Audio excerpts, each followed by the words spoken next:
ముందుగా నేను 11 సంవత్సరాల క్రితం పార్టీ పెట్టినప్పుడు ఈరోజు మీకు డేటాలు చెప్పను, ఎన్డీఏ ప్రభుత్వం గురించి వీటిని చెప్పను. నేను మీతోటి 11 సంవత్సరాలు పార్టీని ఎలా నడిపాం, ఏ బేసిస్తో నడిపాం, నా కష్టాలేంటి, నేను పడ్డ ఇబ్బందులేంటి కొన్ని పంచుకుంటాను. అన్నీ పంచుకుంటే సంవత్సరం కావాలి.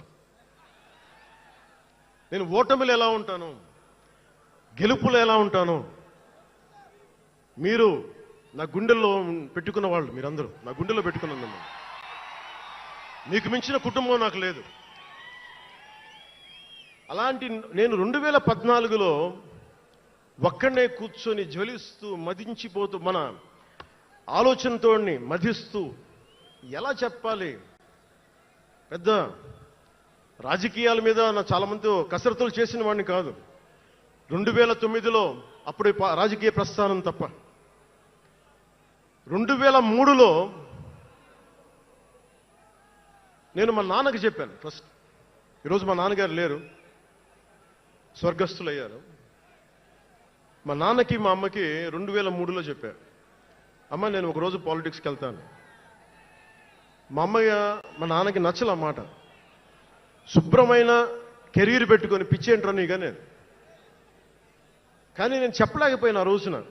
నేను సినిమాలని దృష్టిలో పెట్టుకొని ఎదగలేదు, సమాజాన్ని దేశాన్ని దృష్టిలో పెట్టుకుని ఎదిగాను. సినిమా నాకు ఉపకరణం అయింది కానీ సినిమా నా జీవితం కాలం.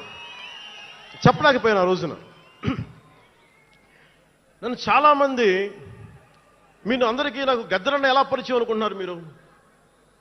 రాజకీయాల ద్వారా కాదు. గద్దరన్న ఖుషీ సినిమా చూసి మా అన్నయ్య గారిని పట్టుకొని మా అన్నయ్య గారి దగ్గరికి వచ్చి, మా పెద్దన్నయ్య గారి దగ్గరికి వచ్చి, మీ తమ్ముడిని కలవాల్సిందే నేను.